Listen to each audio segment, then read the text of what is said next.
Setting and holding boundaries can be a challenge at any point in our lives, but there is something particularly tricky about setting and holding boundaries with your own family of origin or that of your partner once you have children.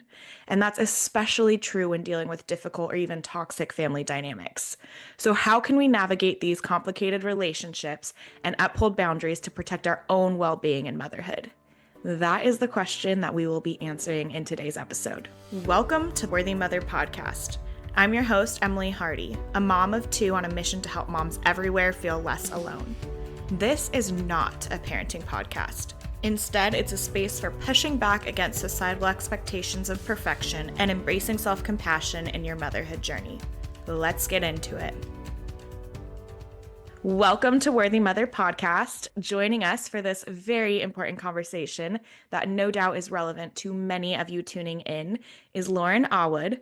Lauren is a licensed therapist and mom of two who truly understands the chaos of motherhood, especially when it involves navigating boundaries. She specializes in empowering millennial moms to confidently manage complex family dynamics, whether it's in-laws who show up unannounced or parents with an endless stream of advice. She is all about helping moms safeguard their peace and say no without guilt. So, Lauren, welcome to Worthy Mother Podcast. I am so happy to have you here.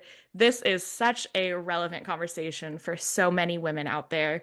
I know, I hear little chatter about what do you do with the in-laws when they want to show up after the baby's born, all kinds of things like that. So I'm excited to dive in and kind of see if we can have a conversation about the range of different family dynamics because it's not always super toxic dynamics that we're talking about. Sometimes it is. Sometimes it's, I'm not even sure what kind of Yeah. boundaries I want to have here. So, very happy that you're here. Can you just tell us a little bit about you and the work that you do?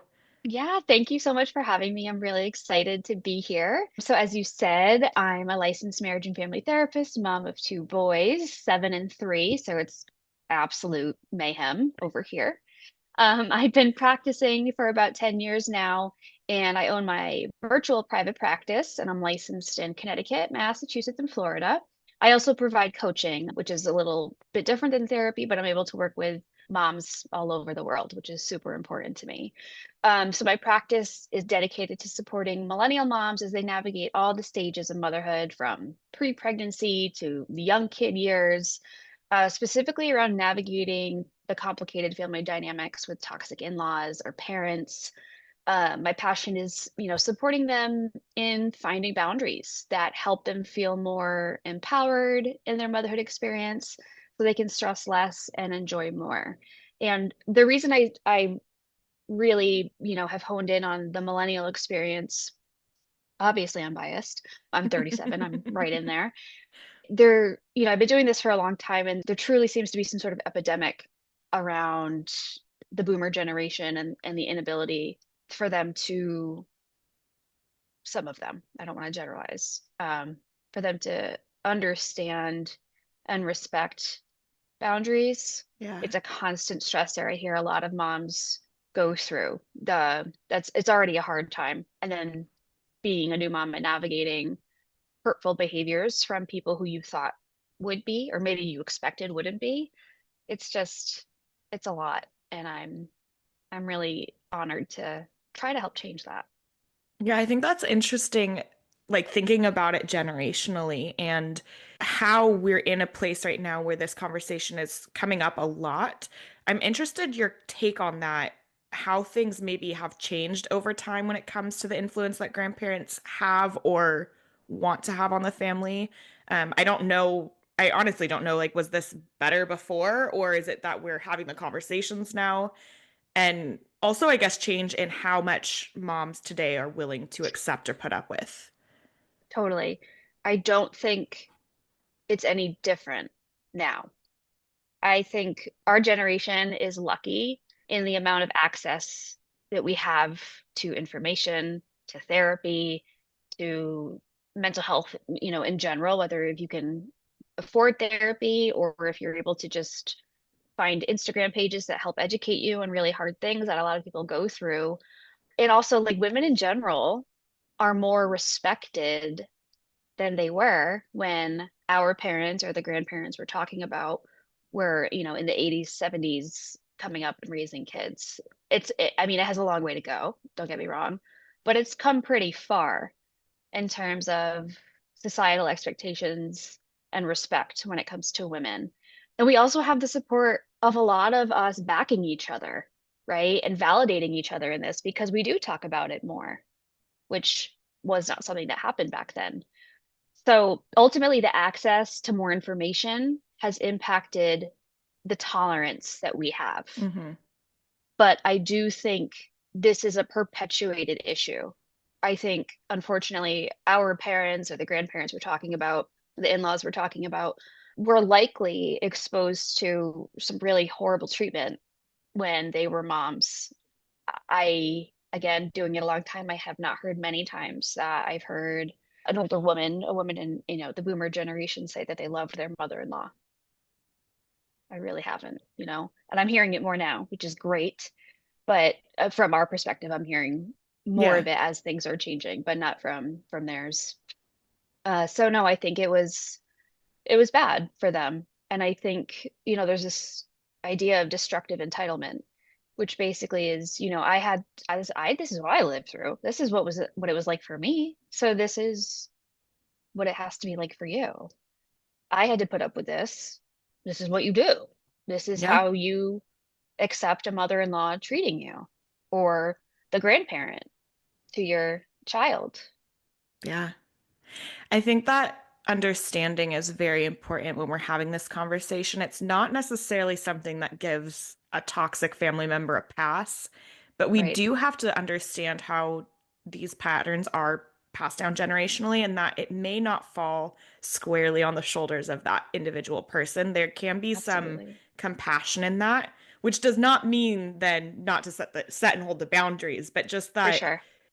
we have to understand it's not necessarily as personal and as individualized as it may seem. Like we're talking about this very generally because it is a very general problem that exists.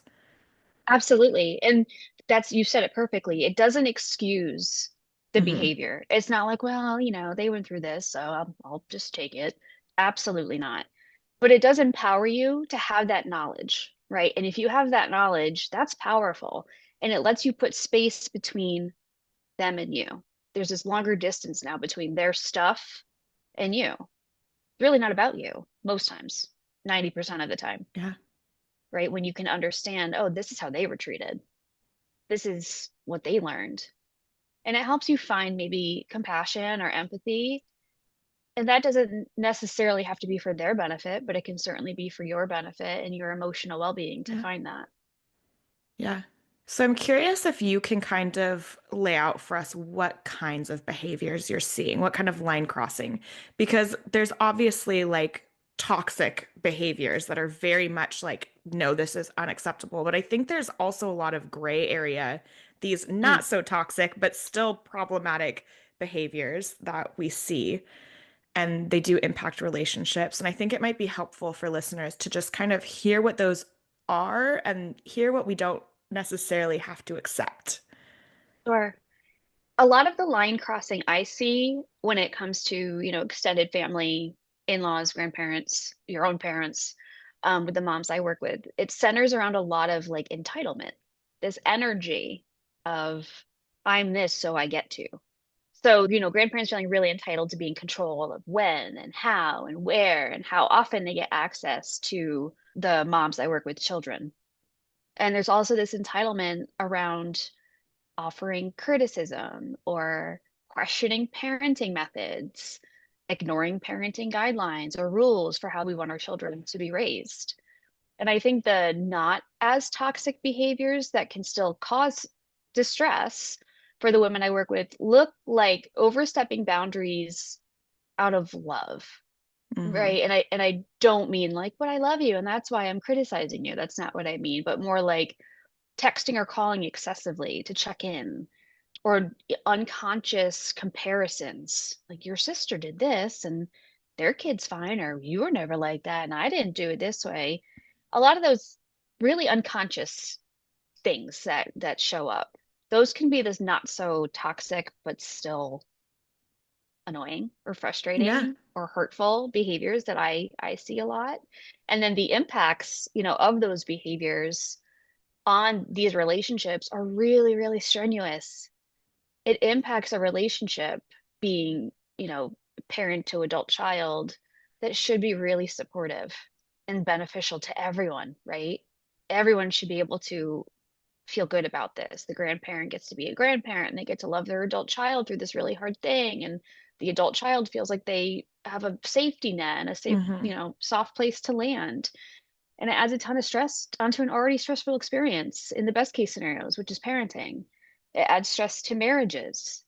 I think one of the main reasons marriages don't last, or if they do, they're not healthy, has to do with lack of boundaries when it comes to toxic extended family. Yeah. Yeah, it really is like such a integrated problem that impacts every facet of motherhood when you are Yeah. experiencing these things with people that are important to you, right? Right, right. Because, the older generation that we're dealing with, I don't even know if they knew the word boundaries, Yeah. right? Like, no, you grow up, you have kids, but you still take care of your parents and you still listen to them and you Yeah. respect your elders and you blind loyalty and you don't question it. You don't. Yeah.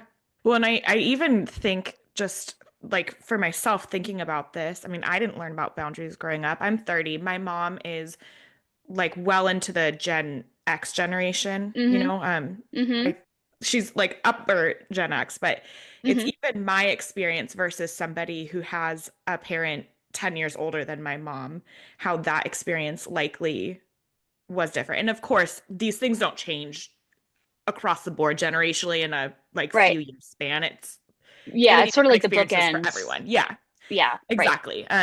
But just how like even so, like I'm a younger millennial.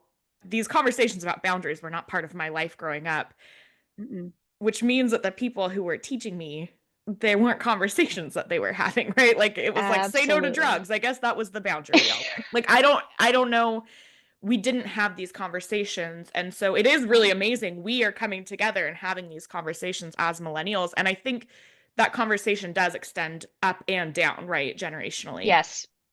But it is like not the way of the world that we have entered into as No. mothers. Right. And that's where you can find some sort of compassion or empathy. Yeah. Like, I understand Yes. this is a new concept for you. I am so sorry you did not have access to this idea, even though it's such a simple concept, right? Yeah. But it really is just like new wave, their boundaries and all these kids Yeah. with their all that stuff that we hear. I get it. You didn't have access to this, and that sucks. And I imagine you went through a lot of pain, and I found this Yeah. information, and I'm going to still use it. Yeah. So I think there are so many moms and parents navigating this balance between like almost needing that familial support, right? With childcare and just like having the emotional support of your parents or your in-laws, but also Hmm. not wanting to deal with the toxic behaviors or even just those behaviors that cross a line. What are your thoughts on how to navigate that? Because it is tricky. It's like, no, I need the grandparents to watch my kid, but maybe they're not doing things the way that I want them to be, or, they're criticizing about certain things, like whatever it is, that's a Yeah, tricky balance sure. there. It is. And I've never seen somebody come to the decision lightly or quickly Yeah. that they need to forfeit the help because it's not help. Help is only helpful when it comes to your kids if it's actually helpful, Yeah. right? If you're having your in-laws watch your child because logistically or financially or whatever the reasons, it's the best choice, but it is causing you significant stress or strain or turmoil, it's costing you. It's not free, right? So this is really hard. And I see a ton of clients struggle with this because we really do want the support and involvement. We really, really do. I have not met anybody who's like, I love this. This is great. I love having this stress. I love that I don't have them as an option. No one sets out to have this happen, right? The bottom line is you have to honor what the parents say if you want to support. It is a privilege. Yeah. It is not a right. It is not a God-given right to have access to your grandkids. However, that is what they were raised to believe. But the hard truth, the fact of the matter is it's a privilege. It's not a right. Right? So ultimately, through communication, that's everything, right? So that could Hmm. look like us trying to understand what is hard for you about following our guidelines. Right. I noticed that you let them watch the iPad, but we've asked you not to. Can you tell me why? Right. And maybe it's like, oh, because I don't know what to do with them. I feel bad. Hmm. I feel guilty. And then you're like, okay, we'll bring some toys over. We'll bring some games over because, as we said, we're really not comfortable with that. Right. So trying communication and compassion and compromise first, I think can always be a good place to start. If for nothing else, then your guilt that inevitably will show up when you withdraw from that support. But that's my guidance for navigating it. Having questions with your partner over what is this costing us? Yeah. Is it help or is it the opposite? Because now we're having to undo a lot of stuff. Yeah. Yeah. So it looks like hard conversation. It looks like if it were my parents, whether they mean to or not, disrespecting our needs as parents, that would be my job to have a conversation with them. If it was my husband's parents, it'd be his job to have a conversation with them. But, in my example, I have a wonderful relationship with my father-in-law. So could I have a conversation with him if I ever had to? Absolutely. But if we weren't close, if it wasn't comfortable, it would solely be on my husband to do that. Yeah. Those are the just like the non-negotiables. It makes so much sense. And I think, dealing with each other's parents, dealing with the in-laws, there can be so much additional strain on relationships when within your relationship there's tricky dynamics there and it can Yeah, complicate the problem. right. What does it really look like then to kind of set those boundaries, hold those boundaries with your child's grandparents? If these people are an important part of your life and care system and you want them to be, and they are not exhibiting those behaviors that are like so toxic. Like maybe they want to listen, they want to hear you, they want to have those conversations, but it's not necessarily just this natural dynamic. Like that's not the natural relationship you may have with your parent or your in-laws. What can that look like? Yeah. I think setting them up for success the best way you can right off the bat. Like, hey, just so you know, these are like our super non-negotiables. Yeah. Like you have to follow the schedule of their nap because if they don't, all hell breaks loose. We're paying for it at 2 in the morning, 3 in the morning, 4 in the morning, so on.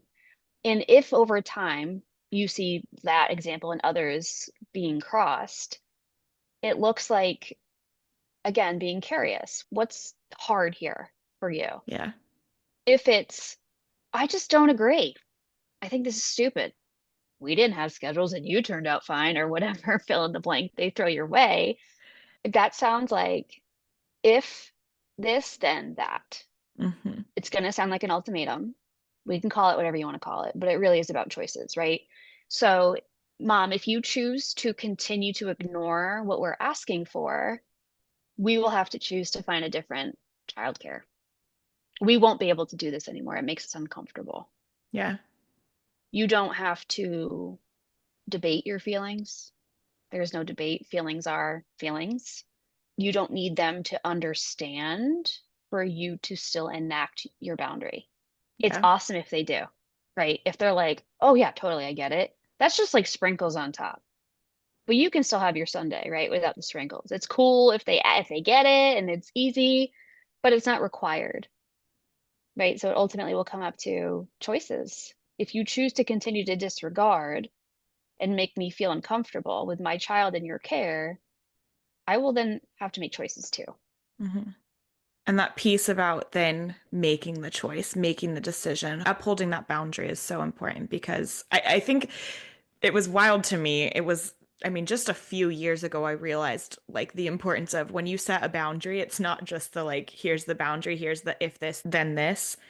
Like the follow through with that is actually Yeah, so important. It's like building the trust there. It's part of the communication. We can't just say things and not mean totally. them. If we want to set a boundary, there has to be consequences to that line being crossed. Absolutely. The consequence sort of is the boundary. Like it's Yeah. not really a boundary until you're saying, if this, then that. Yeah. I like that piece again, we're talking about like not having learned how to set boundaries growing up. Like that piece is like it's so obvious. It makes so much sense, but it's like we have to hear that. We have to know.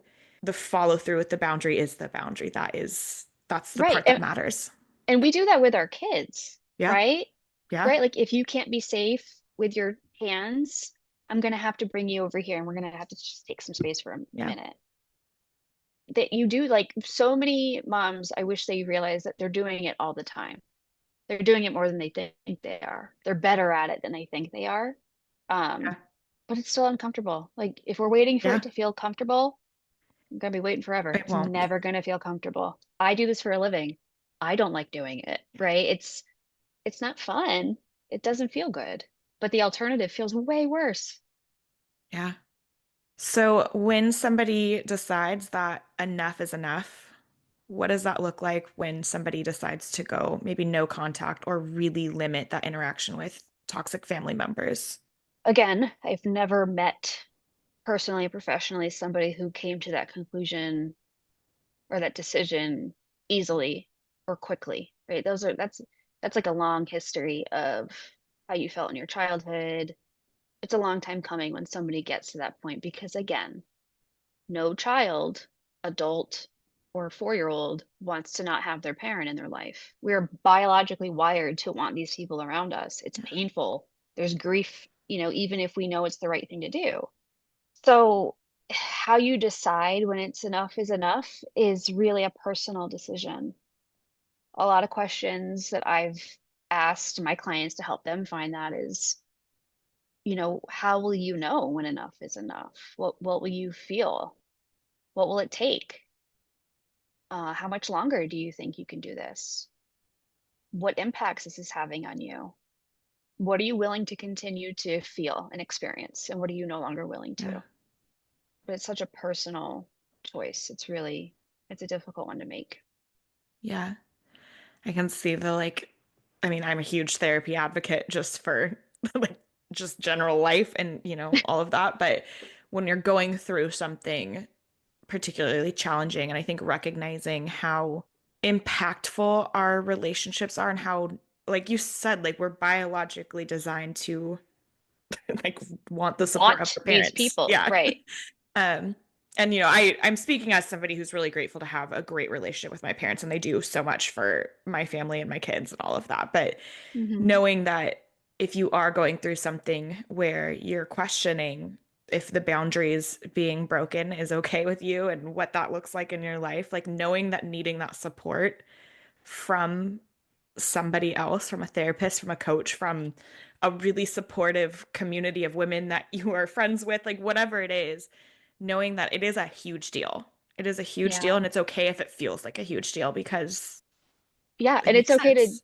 it's okay to do it and feel sad, Hmm. right? It's okay to do it and grieve. I mean, you will. You will, whether you're naming it as grief or not. There's grief in that. Yeah. Yeah. Do you have any just general advice for somebody who, I think about a lot of new moms who may be experiencing any of this for the first time and maybe was not prepared for that, did not realize that this was going to be a part of their journey. And again, it may not be that like horribly toxic, this needs to go behavior, but just the little things. Do you have any advice just across the board to kind of even get clear on what it is that you want and how you want to proceed with that? Yeah.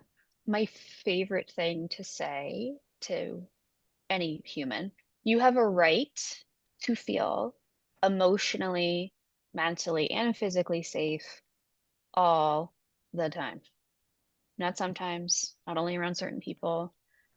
That is a right. It's not a privilege, right? So I think that can be a super like grounding. Oh my God, you're right. Like, yeah, absolutely. I think sort of having your developmental brain catch up with your inner child and realize that you have so much more control than you might think you do because you are, you know, 30 something or however old you are years old. You've birthed an entire human, right? Like if you really write down the magnitude of who you are, it can really help you become a little more empowered to be like, I can do this and I have a right to do this. And do I want these people in my life? Absolutely. Do I need them to survive? No, you don't anymore. And that's hard. You really don't if it's unhealthy. If it's healthy, sure, then that might feel true for you. But really, when you grow out of your family of origin and you create your family of creation, that's your new family. And your loyalty deserves to be shifted to them fully and yourself. Yeah. It's so powerful. And, we've done some episodes on people pleasing and things like that. And Yeah. just, I think that we are so conditioned out of feeling like we have a right to feel safe as women in this world, as girls in this world, right? Like growing up, it's like Yeah. there's a lot of discomfort with just a lot of dynamics we may come up against. And in a lot of ways, it can be unavoidable in that growing up and as adults too. Like Hmm. we may come up against a lot of dynamics that are not okay, but understanding that it's not okay is so important. Like you do not have to put up with things just because it's the way it always has been or the way that Yep. it feels like it needs to be for you to be safe. It's like you have a right to be able to be you in this world Yes. and be safe in that, psychologically, physically, emotionally safe in that. And what a powerful sentiment. The way you said that, I'm like, oh my goodness, Yeah. soundbite right there. So powerful. Yeah, it's huge. And, we were also fed this idea, just like generations before us, of family is everything, but they're family, but they're your mom, all these buts in the whataboutisms and all of that.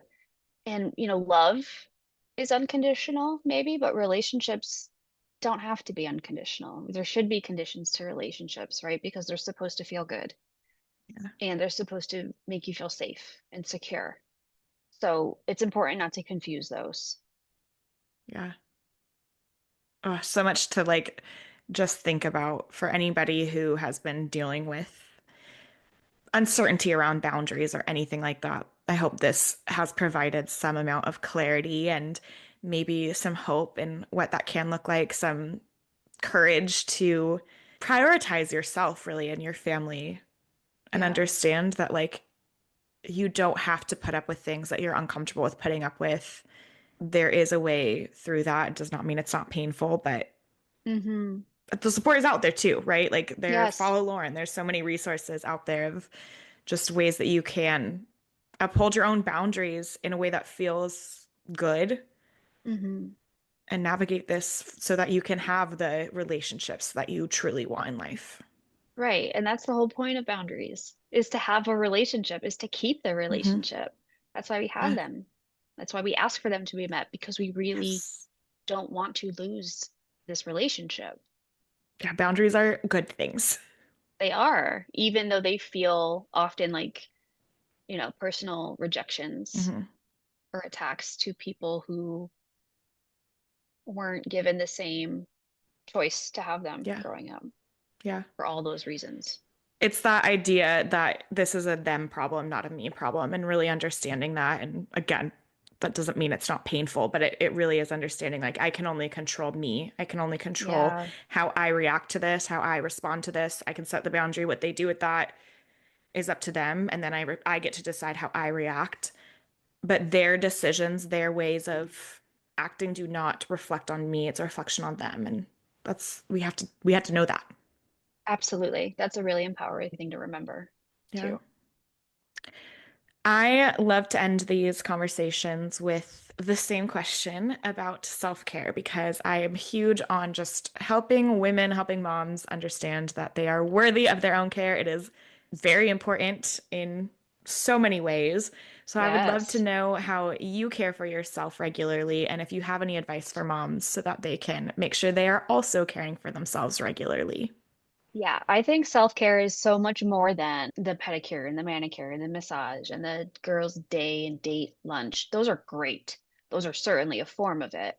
Can we do those every day? Probably not. If you can, that's awesome. Love that for you. I can't. So the way you talk to yourself is a form of self-care, right? The only relationship we're around 24/7, 365 is the one we have with ourselves. So treat yourself accordingly. That is a massive form of self-care. Other things that feel good, I love to read. I am in the book of the month club where they just kind of do the work for you and they they gather like 5 books every month. They present them to you. Here's what this one's about, this one, this. So they've already done the work and you get to choose it and you get it sent to you. And it's awesome. That's something I do just for me. It's a little bit of like an escape. It's fiction or it's related to my work, both of the things I enjoy. But I think really getting in touch with how you feel and what you need. Asking Mhm. yourself frequently, what do I need right now? Do I need to rest? Am I tired? Do I need to like get out of the house? How can I go do that? Those are ways to care for yourself that aren't external necessarily or Yeah. materialistic or I have to go do this thing. I have to go sit and get my nails done even if I don't want to, but I have to because it's called self-care, things like that. It's the things that are truly caring for yourself in the ways that you need to be cared for. Yes.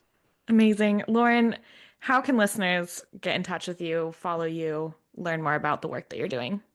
Yeah, I would love for you to come follow me on Instagram. My handle is at Lauren, a therapist.